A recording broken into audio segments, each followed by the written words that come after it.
A very special episode. I always say that, but this one is because I am bringing on not only one of my good friends, but also a good friend by way of vertigo. Her name is Holly. Holly is a vestibular specialist in the physical therapy world, and she's basically saved my life on multiple occasions now. So, hey, Holly, thanks for joining. Hey, Morgan, thanks for having me. How are you feeling right now in this moment? I'm good. I'm good. Ready to talk all about all things vertigo? Yes. Okay, I want to know how you got into this line of work because it's so specific and you yourself don't have vertigo. No, that's true. I don't. One of my clinicals actually canceled on me in physical therapy school. So I ended up going to a clinic that was about an hour away from Mobile, Alabama, which is where I went to PT school. And my clinical instructor happened to be a vestibular specialist. And so it just kind of fell in my lap. I was good at it and I loved it. And it's all I've ever done for 13 years. I've never done a single day of ortho, so I can't help you with your shoulder. I can't help you with your knees or ankles, but I can do anything balance and dizziness. Okay, and vestibular, give us the breakdown of what all that encompasses when I say you're a vestibular specialist. Yeah, so it's the inner ear. I mean, it's really kind of that easy. All things balance, all things dizziness, and then also kind of concussions fit in with that, vestibular migraines. And like tinnitus, Meniere's, are those some of the things that you work with? So tinnitus is the one thing we can't touch really in the vestibular world. There's nothing we can do about that. But Meniere's and other things like labyrinthitis, weaknesses of the inner ear, that I can help with. Okay. And obviously vertigo, which for me, what I dealt with and stumbled onto you was BPPV, which is benign positional paroxysmal. I can never say the second so P. Close. Benign paroxysmal positional vertigo. Thank you. Yeah, I just always end up saying positional vertigo. Yeah, no, and that's a good way to put it. So it's the number one vestibular diagnosis, and it's actually my specialty and the easiest to treat. Okay, well, you say easiest to treat, and I remember my treatments. I was like, this is not easy. But it's so funny. Holly and I, as like a patient-doctor situation, if you will, it was always funny because Holly would always reference things. She'd be like, this is so robust. Oh my gosh, Morgan, this is beautiful. Or like just like this moment. And I'm like, Holly, no, it's not. So true. It was, but you were experiencing like, okay, this is like something I can work with and something I can treat, where I was sitting here and I was like, I don't want something to be beautiful in my eyes and in my ear. As I'm staring like closely into your eyes. Yes. Yeah. Okay. So BPPV, vertigo, this situation, how does it happen for people? Like, I stumbled into your office because there was a listener of the Bobby Bones Show who reached out to me on Instagram. What was her name? Katrina. She's my colleague. And she was like, I have a friend who can work wonders on you. I was like, oh my gosh, do anything to help me right now. I got set up with you. Had no idea somebody like you even existed, which is why I brought you on here. We're the best kept secret. You are, but you shouldn't be a secret. Like, you are helping people who have a debilitating illness all the time. So how does somebody end up with vertigo or BPPV? Like, what are the kind of different variations that would make somebody land in your office with this? Well, so let's start kind of with like, what is BPPV? It is room spinning vertigo that happens with positional changes. So laying down, rolling over in bed, sitting up, all of those things make your world go round and round and you can't figure out which way is up. So that's kind of the definition of it. In the little crystals in your ears and they move from the rocky wall. I will always remember you telling me that. Yeah, so they're called otoconia, little calcium carbonate. They are super small little rocks that come out of your utricle. So that's your balance organ. And they go into one of your 6 semicircular canals. And they send false signals to your brain that you're like going upside down. And again, it makes the world go round and round. Which is, I describe in 2 ways. Like, when I experienced vertigo, I was either on a tilt-a-whirl or I was like, had a blackout drunk moment and the world would not stop spinning. Those were like the 2 similarities I could relate it to. Yeah, tilt-a-whirl. That's right. Yeah, it's a crazy experience. And then, but why does it happen for some people? Why does it not happen for others? And like, how can it happen? Can it happen to anybody? Give me the breakdown. Okay, the breakdown. So it usually happens to people from ages 50 to 70 years old. You are rare. I rarely see it in someone in our early 30s. So that's different. Welcome to my life. Yeah, exactly. You're special. Always been special in the doctor's office. It's usually idiopathic. We actually don't really know why it happens to some people and not others. Now, it can be attached to things like migraines and things like if you have an inner ear problem already, it's going to attach onto that. And you're going to be at a higher risk for BPPV. But for majority of people, it just happens one day when you wake up. And it's terrifying. It's actually really scary. So most people think they're having a stroke or even a heart attack, and they run to the emergency room. And from what I've learned, running to the emergency room is only going to get you some medicine, send you on your way and say you have, here's some nausea medicine that'll help you not feel like that side effect. But it doesn't actually treat the symptom, which is vertigo. Right. And the medicine that they give you, so it's usually something called meclizine or Anavert. It's like a Dramamine on steroids. It really doesn't do anything to help the underlying cause. So it's a bit of a Band-Aid. It might take the edge off a little bit, but it's not going to stop the world from spinning around you. And what does actually stop the world from spinning around you is maneuvers. Yes. But so me. Yes. That's how people get to Holly, by way of typically ear, nose, and throat doctors who then recommend to her. Mm-hmm. So the maneuvers, but tell people how you diagnose, because every time I show these crazy videos of you putting the goggles on me and my eyes going crazy, everybody's like, I didn't even know, this is wild technology. So tell people what happens when somebody comes in and you're treating them for vertigo. Mm-hmm. So I put you in different testing positions and I watch your eyes. When the crystals move within those semicircular canals, there's little hairs in there. And again, the signals are sent to the brain and they actually make your eyes move in certain directions. And so I watch the eyes and that tells me where the crystals are located. And that helps me choose a maneuver. And then to treat you. How many maneuvers are actually out there? Because this is a very controversial thing, because I remember you're like, I told you I did the Epley maneuver and you're like, oh dear gosh. No, not because the Epley is bad, but because vertigo is not a one size fits all, and people use Epley in that capacity. Correct. So most people have heard of something called the modified Epley, and that treats the posterior and anterior canals. Now, greater than 93-95% of the time, that's probably going to work. But I see BPPV all day, every day, and so of course it doesn't fix everyone's. So I don't even know how many maneuvers there are, but there are a lot. There are. And even when we were going through my treatment, I remember you pulling out the book and you're like, I think we need to do a different maneuver that I don't typically have to do. I think I had to do like 3 on you. Mm-hmm. And I remember telling people that you did the barbecue roll on me. I'm like, like you were rotating. I'm like, yeah, I was a literal skewer on a barbecue is what basically she did to me. You were a special case though, because you started out in one canal and then you switched to another canal. And so it got a little bit muddy. So that's why we had to use so many maneuvers. But And how often do you see like that happen where you called me a multi-canal BPPV? I mean, I see it quite frequently. See, okay. Yeah. So I'm special, but I'm not like so special that I have to become a case study. Right. Cool. I appreciate that. Yeah. Really, no case studies. Really glad. But the thing that was so hard for me when I was going through this, and I cried in your office and you're like, oh gosh, Morgan, it'll be okay. We got this. But what was so terrifying for me was not the treatment, not the maneuvers you were doing, nothing like that. It was, I'm going to have to deal with this for the rest of my life. Because once you've had it, you're likely to get it again.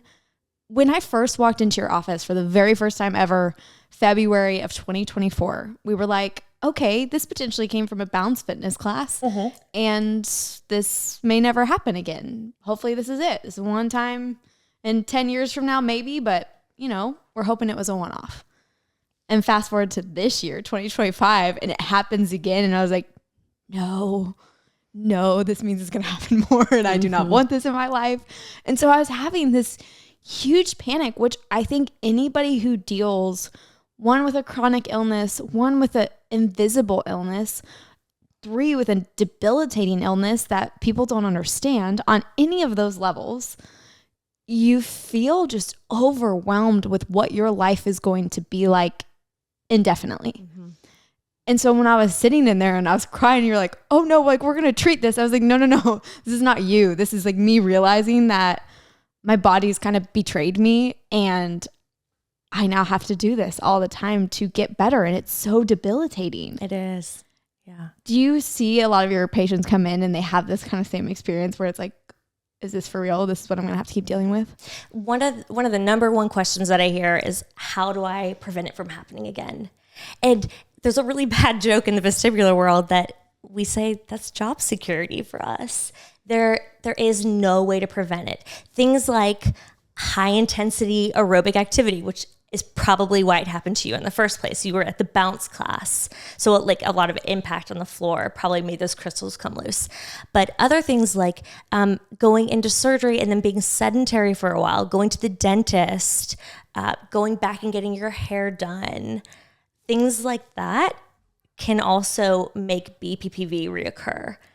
And can they also be the reason it starts? Like all of those things you just mentioned? Absolutely. Yeah. So usually it's idiopathic, but also a large majority of BPPV patients come in post-concussion or a hit to the head, or even like a whiplash injury post-car accident. So usually like my younger patients are going to have some sort of blow to the head.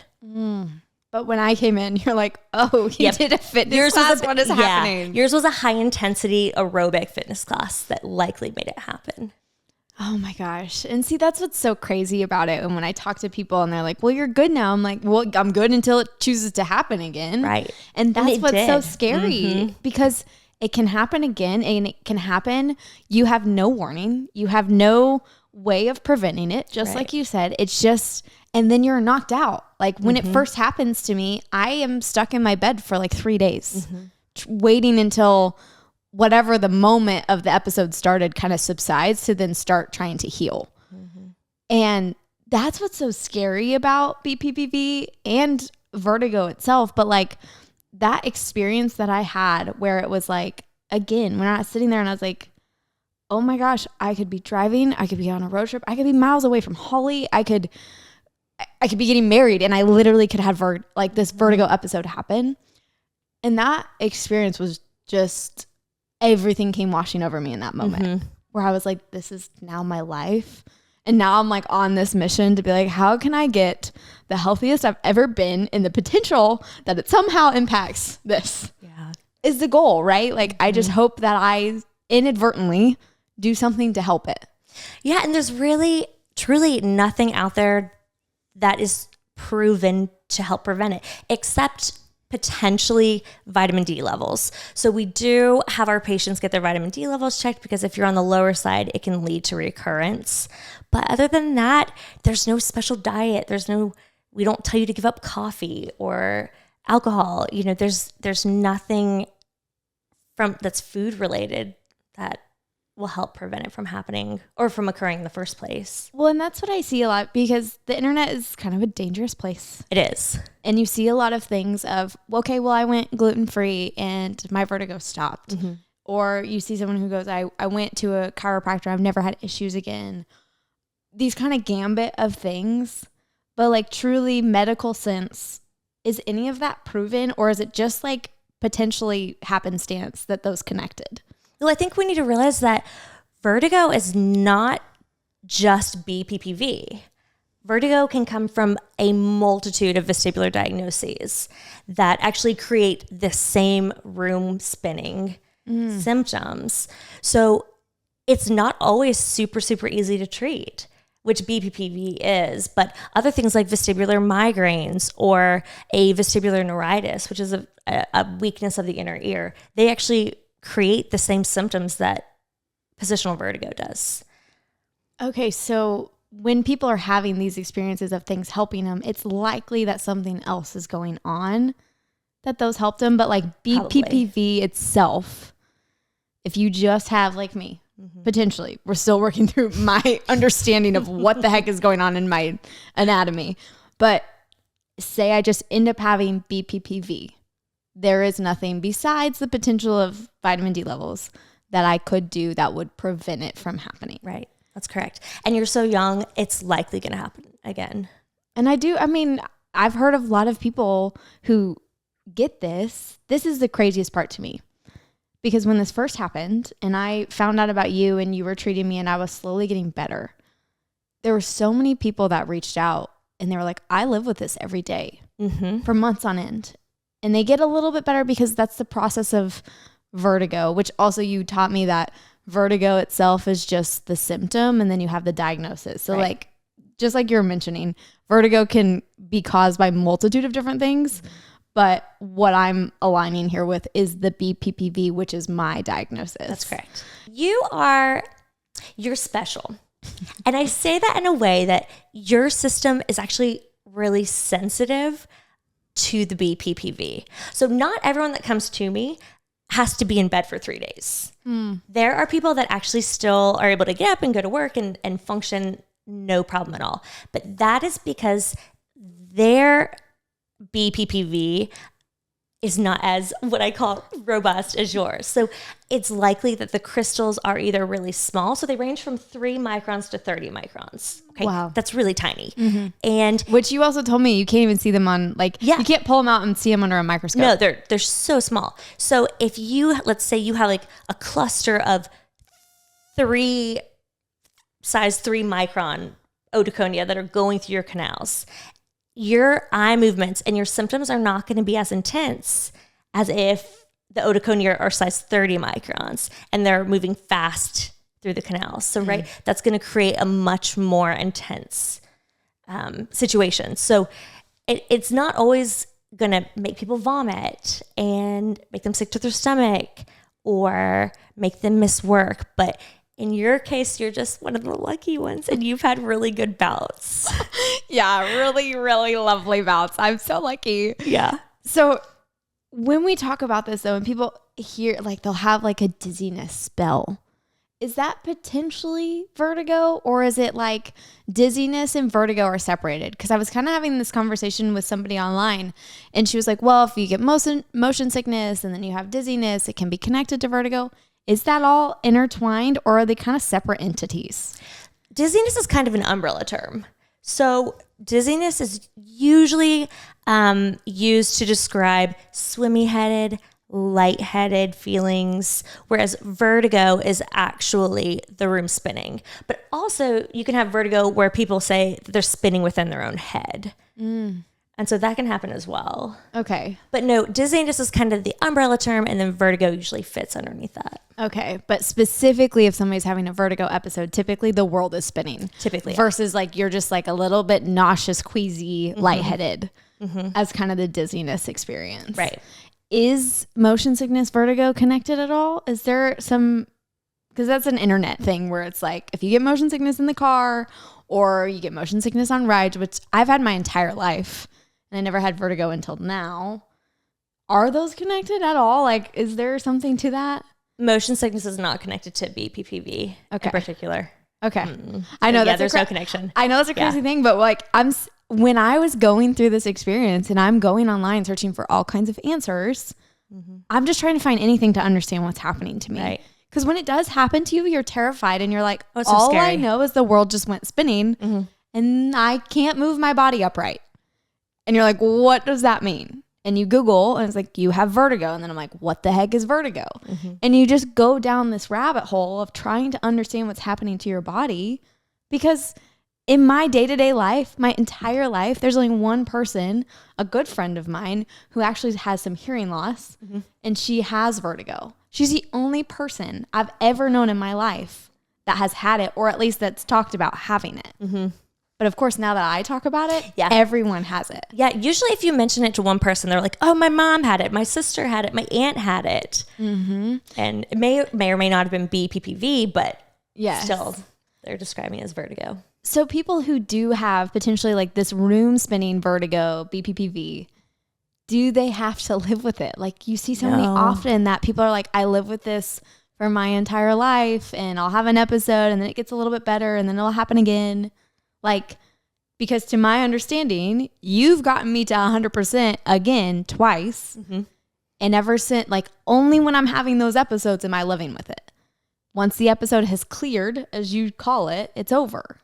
It's supposed to be over. You're not supposed to have any, no underlying. It's like, it's gone. Am I right in that? Yes. So, okay, let's say that you would have never found me. chances are high that in a couple weeks it probably would have resolved on its own. Probably. So we don't know if the crystals are reabsorbed by the body or if they're put back in the utricle where they belong. We don't know.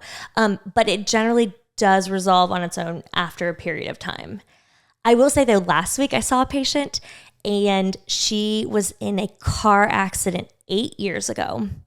She has never seen a physician for her room spinning vertigo, and she just now got to me.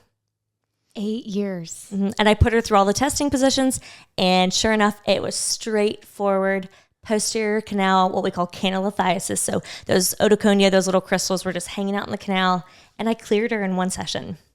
And now she doesn't have any episodes of this, at least until it happens again. Right.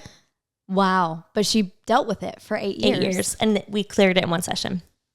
See, it's so crazy because I hear this of so many people who write me and they're like, yeah, I deal with this. And I'm just like, you're not supposed to. Right. You're really not. Like, you're supposed to be able to do these maneuvers and get the treatment. And then your life is supposed to go back until, of course, another episode happens. Mm-hmm. And it may not happen. So it could happen again tomorrow. It could clear and happen in 2 weeks. I had a patient today that it cleared for 25 years. And then it just came back. And then it came back. It always comes back with a vengeance too. Mm-hmm. It just is like, hey, honey, I'm home. Yeah. Yeah. Wow. I'm back. That's what's so wild too about vertigo, BPPV. There's just like, you guys are the specialists in it, but there's still so much unknown about how it exists. It's true. What's that experience like for you where like you're just in this field that's constantly evolving because you don't have every single detail truly to understand what's happening? I feel so honored to be a part of it. We do a lot of research at Vanderbilt, and we're trying to add to the literature and help figure out all of these answers. But you're right, there's just so much that is unknown. I will say there are some studies going on, I believe overseas, that they're working on a medication. It's in very, very, very early stages, but we're trying to find answers and we're trying to find the magic pill, right? That's what everyone who comes to physical therapy wants. They want that magic pill. They don't want me to put them through the maneuvers that make them sick and vomit, and they just want that magic pill. And hopefully one day we'll have that. But until then, it's just, I'm kind of your best. It is. And it is answer. crazy. You say that about the maneuvers, because every time I did have a treatment with you, I would get better. But I don't know also that people understand that when you do the maneuvers, even if you're doing like the epi at home, you're inducing the vertigo. You're moving the crystals around. Right.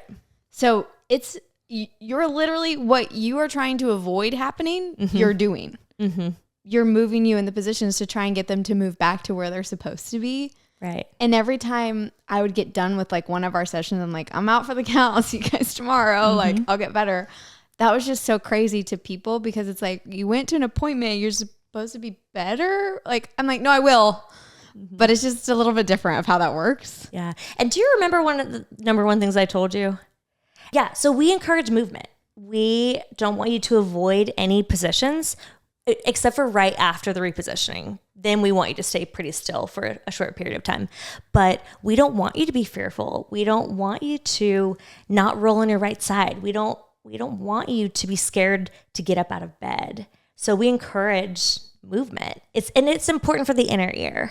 Yeah. And what's funny is there was a moment because again, when I was going through all these moments, like I had you, but I still had the internet and I was still trying to figure out what was happening. And I was like, I'm going to get a neck brace. And you're like, do not get a neck brace. Yeah. We used to give neck braces out like 20 years ago, but it's no longer practiced because again, like that's encouraging the fearful, avoidant behavior that we discourage. And there is also this side of this, like that I also didn't realize when it first happened because it was all first experience. Everything was new to me. But going through it a second time, my body has PTSD from this experience where I'm like doing a movement. I'm like, okay, we're going to go spinning. Be prepared. And it doesn't, but my body's anticipating almost like it's like a placebo is happening where my body thinks it's spinning, but it's not really. That's another side to this too. Like, okay, you heal the episode, but your body is still storing everything that happened to you. It all goes back to the body keeps its score, but your body is like still in the movement. And you've had to help me on that side of things too. And that gets into more of the physical therapy. Like, so can you share your little expertise on that side too? Yeah. So when you have, okay, let's say, I can't remember what your exact symptoms were, but let's say every time you roll on your right side, the room goes crazy. So then your brain actually gets so used to it that after we clear out the mechanical reason for the vertigo, so the crystals, when you roll on your right side, the brain actually thinks that you're going to spin. But again, there's no mechanical reason. And so you don't truly spin. But that's that kind of PTSD that you're talking about. And maybe that's not the right word, but it feels that way in my body. Like no, that's a good description. It's like a lingering or like, okay, my body's still dealing with the trauma of whatever happened. It's like, here we go.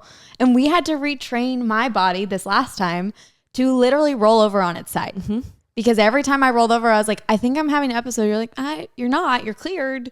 But okay, we have to retrain your body to understand that you're okay and you're safe, like in your own body again. Yep. And so I would have you do it 10 times. And the head shake, like I have to stare at an X on the wall and just like shake my head back and forth while staring at it. I'm like, I would do them at work and everybody's like, what are you doing? I'm like, don't worry about it. Don't worry about it. I'm trying to get better. And you also had light sensitivity too. So you would have to wear this Theraspec glasses. Yes, which also saved my life. Turned into a partnership with them too. Yeah, like, right. They're amazing. Yeah. Like shout out Code Morgan. You can use it. You can get $15 off, but they were so helpful because when I was having my episodes and they were so intense and I had to go to work because I can't take a month and a half off work every time this happens. Right. The Theraspecs allowed me to like be in very lit rooms, much like this podcast room where we have lights. And so those Theraspecs were like, just thinking that.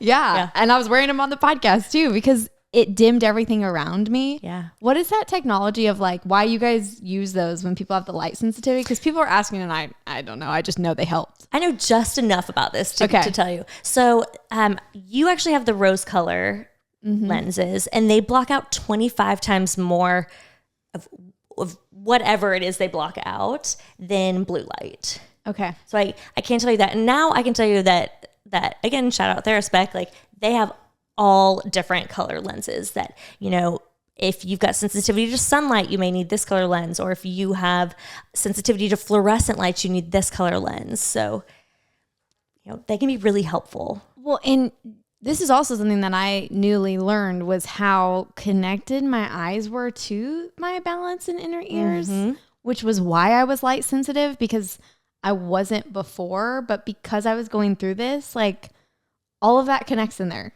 Right? It does. Am I making that up in my head? So I have to be able to see your eyes in order to tell where the crystals are in the canals. So again, if let's say there's like an upbeat, that means posterior canal, downbeat, anterior canal. So things like that. So yeah, they're a window to the inner ear.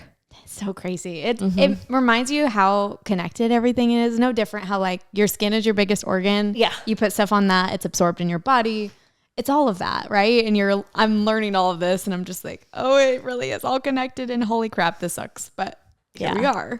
And gosh, when you have an episode, it really is horrendous. But what I tell my patients is that when you've had it once, you now know what it is. And it's going to be less scary the next time around because you know that there is a quick fix. Yes. And that was exactly what happened the second time. I knew exactly what to do. I knew to call you right away, literally. Yeah. I was like, Holly, I need help. This happened again. But I also knew. So the second time it happened, I was like, okay, this is vertigo. I knew that I was about to have this experience. It didn't make it any less easy. Like I was still like, couldn't get out of bed. I still was like literally laying naked on the bathroom floor. Like, oh my God, I'm sweating. This is painful. And painful and not in the way that you think, but painful. Like my body is just like going through it. But I knew that I needed you to do these maneuvers and to understand what was happening. So it was at least easier process than me having zero information, which is why the podcast was so important because there's so many people out here that are dealing with this. Yeah. So, and speaking of all of these people, there were some people that put in some questions and we've kind of talked about some of them, but we'll have you reiterate because they asked the questions. Okay. So, one lady says she has a patient with Meniere's who has tried everything. Any suggestions to potentially help her? And that's the only context I have, so I have no idea what all they tried. But I don't know if this is anything you can help with. So Meniere's, it can also present with vertigo. It can present with dizziness. I mean, balance impairment, all of the vestibular symptoms. But the repositioning maneuvers that take it away immediately aren't going to work. So we always start with diet and lifestyle modifications for Meniere's. So you really want to decrease the salt intake and decrease the fluid behind the ear. That's where we start. And then you need a good vestibular therapist that actually knows what Meniere's is. And also, a lot of times patients are misdiagnosed as well. A lot of times patients come in with a diagnosis of Meniere's and it's actually vestibular migraines. Interesting. So what is the similarities there? Like, tell me what each one is to you in your like expert opinion.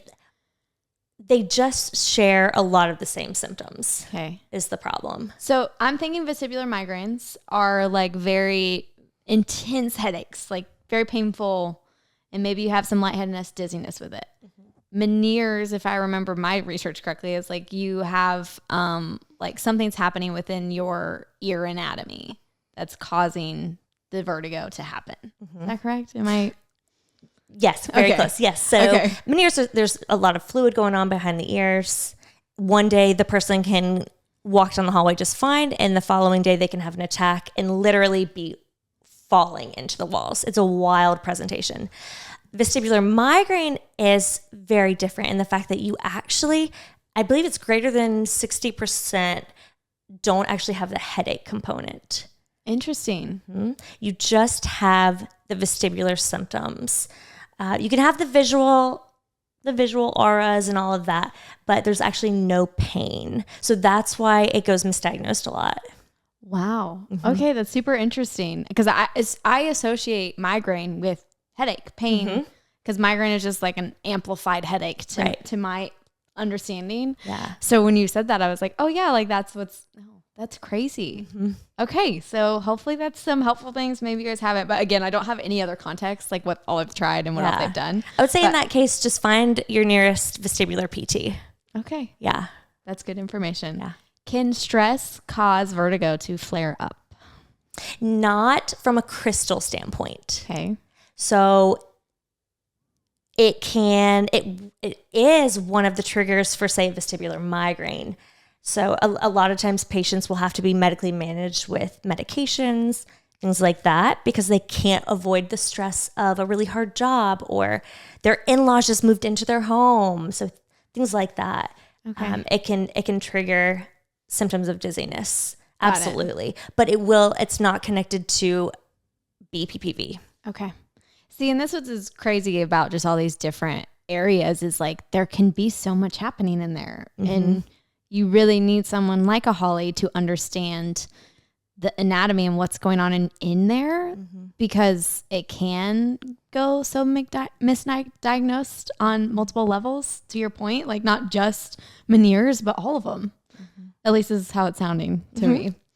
Why does vertigo benign happen out of nowhere during perimenopause for some people? Do you know any connection to that? Great question. We are still looking into that. So we know that hormones they have an effect on the vestibular system, but we don't know enough. See, that's so crazy. Yeah. But it is connected. There is something that's happening with... we think so. Okay. We can't completely be sure yet. Yeah. And also you got to think though, the average person, the initial onset of BPPV is from age 50 to 70. And perimenopause is kind of happening around there. Right. So is it just coincidence or is there actually a connection? Wow. Okay. Well, and that's also hard if you're experiencing both at the same time. Yeah, gosh. right. I know. My sweet ladies. I know. That hurts. Do some exercises, which we kind of touched on this, but do some exercises such as burpees or handstands bring on vertigo? So they can. They absolutely can. High intensity aerobic workouts, kind of like a similar like blow to the head, can make the crystals come loose. Now, again, Maureen, you are a bit of a special one. We just generally don't see it in someone as young as you, but that we kind of made that direct connection, right? You went to that class, you woke up the next morning. It was hard to not be able to connect those two. Yeah. And because I then did that and knocked it loose, I was more likely for it to happen again. Yeah. That was that connection. Correct. Stupid trampoline class. Yeah. Don't work out. That's what I've learned in all this. Just don't work out. No cardio. Yeah, don't do it. Meanwhile, I'm over here. I'm doing like HIIT workouts and stuff still. So I know. Welcome to my life. Yeah. But what you have also always told me is you can't be fearful and you can't live your life in fear of it happening. Yeah. Because this is something so important to say, and I want you to say it in your own words, but like it's going to happen no matter what.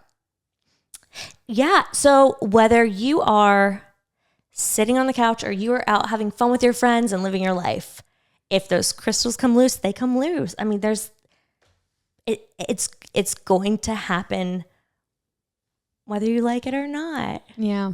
And that was an important thing for you to tell me, because that made me not fearful, because it didn't matter what I was doing. Yes, things like HIIT workouts could potentially aggravate it and make it happen quicker.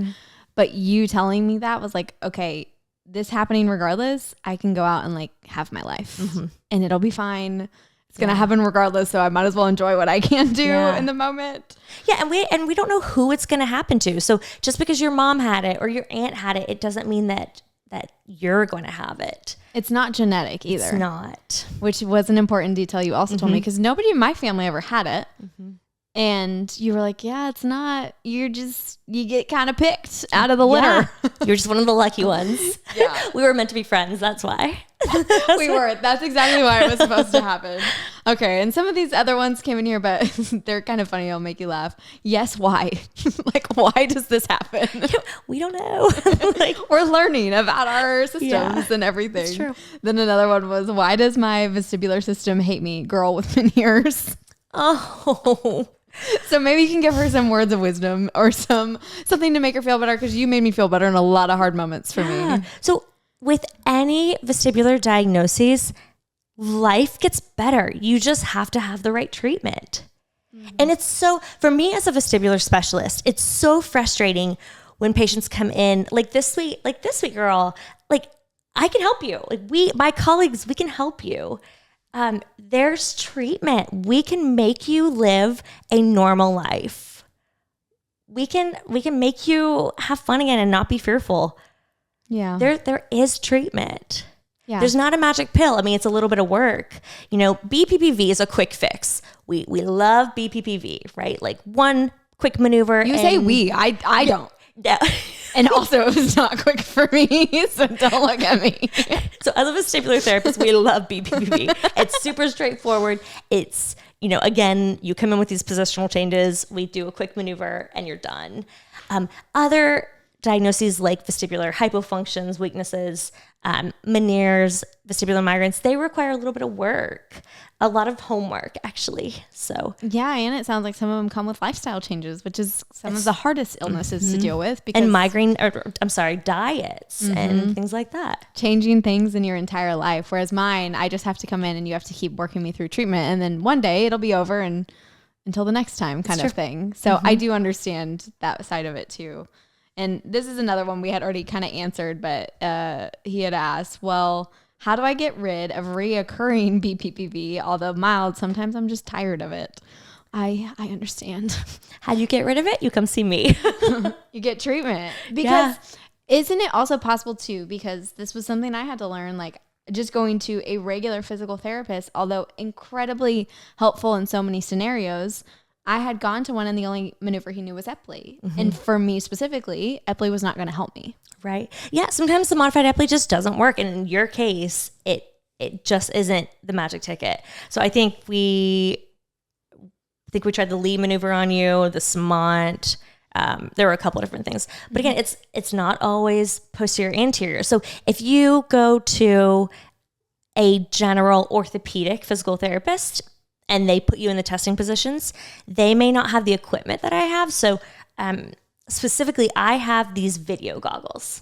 They help me see your eyes without letting your brain fixate. So if your eyes can fixate on something, your brain can shut down the nystagmus or the eye movement that I'm looking for. And that helps us with diagnosis.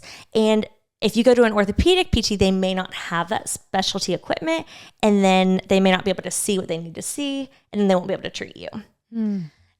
Which that was so helpful for you in understanding which maneuvers you had to do on me, and not just having the one repertoire of Epley. You needed multiple. Right.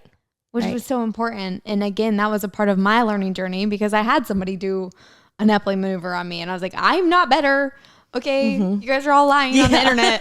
I feel like crap. So, well, and your canal's converted too. So you were, again, like one canal and then it converted to another. And so we had to switch it up. But and how often, like, I know you say I'm special, but that's not just me. There's a lot of people out there that have those experiences, and they could be seeing the things online that were like, well, you can do this and this will work.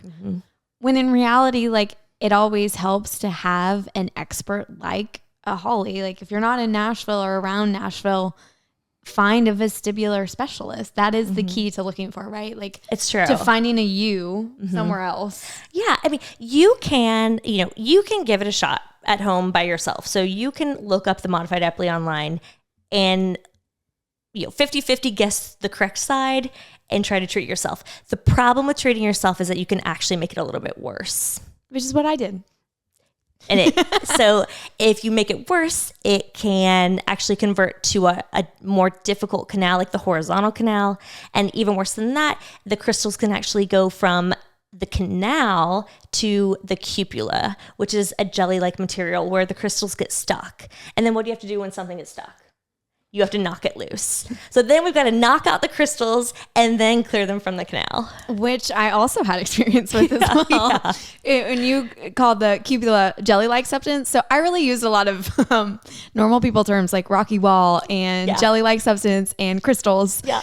And those are not the super medical terms. Yeah. No, but that's what we use. I mean, that's how I describe it. Like in the utricle, in that balance organ where the otoconia sit, it is just this really rocky wall, and that's where they come off. They just fall right off. But honestly, when you were using all of those, it gave me the best understanding of what was happening to me because whooshes. Whoosh is my favorite word. Yeah, you do love to use whooshes, and I had a lot of those. So I'd be like, Holly, I'm having a whoosh. And you're like, well, that's not normal. Okay, let's figure this out. And that was an easy way to also describe it. Yeah. But it did because it was funny when we talked about it on the show. Everybody's like, you're talking about crystals. Like, this is so like woo-woo stuff. I'm like, no. You all have them. I'm just the only one that's actually dealing with them. Yeah, that's true. So everyone has them. So you've got two balance organs on each side. So you have a utricle and a saccule on both the right and the left side. And so you've got your 3 semicircular canals. Let's say we're talking about the right side. And the utricle sits like this. The saccule sits like this. So you've got crystals in here and in here, but the utricle blocks the saccule. So the crystals are only going to come out from here into the canals, which is where the maneuvers come into play, and that's why I get rotated like I'm a skewer on a grill, barbecue roll, because you're literally moving those crystals through these canals in the ways that they can be moved. That's correct. Because if you do it the wrong way, they're not going to move. They're going to go into that jelly-like substance, which was not fun. Let me tell you, that was probably the worst experience. I literally looked at Holly. I was like, I'm going to vomit. I think you did get sick. Actually, I think I did. Yeah, there was one day, which happens from time to time. Usually I can catch it, but it does happen. Yeah, and to Holly's credit, and Vanderbilt is so awesome. They not only had a what is Norman called? Oh, our facility dog, Norman. Yeah, he's a service dog, yeah, right? We love Norman. Yeah, so I had a service dog with me in so many of these treatments. But then on top of that, like when I'd get super sweaty, being induced with the vertigo, they'd come in and they just like weigh me down with all of these packs of ice. It's true. Yeah, because it helps with nausea. Oh, it's a magic trick. Okay, talk about the magic trick that is the rubbing alcohol by the nose. Okay, yeah, same. It's like the same as an ice pack. So it has an effect on you and it decreases the nausea. So you just it's amazing. Like, get a little like piece of paper and you put rubbing alcohol. Is that what it is?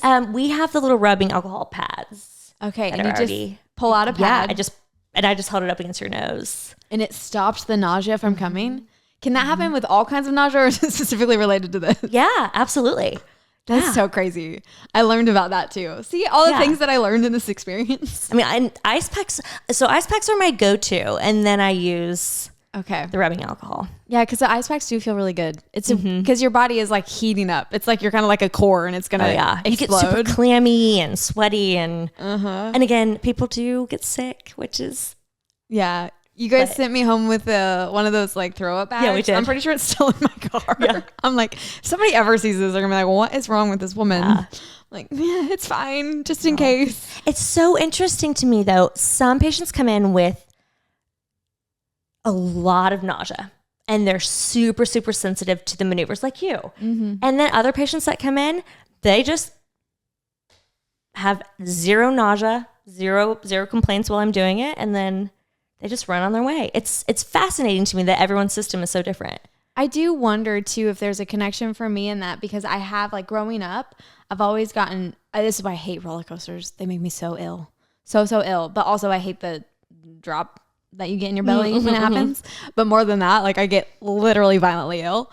And I get car sickness. I get sick on boats. I've always had this dizziness. And like whenever I've gotten sick, just a freaking common cold, I have nausea or I have lightheadedness, which also I think about in the course. And like, if I ever were to have a child and I'm going to be freaking sick all the time. Yeah. So like, I think about those things because this is like my symptom of anything is like, oh, you're going to be vomiting. You got a little stuffy nose, vomit.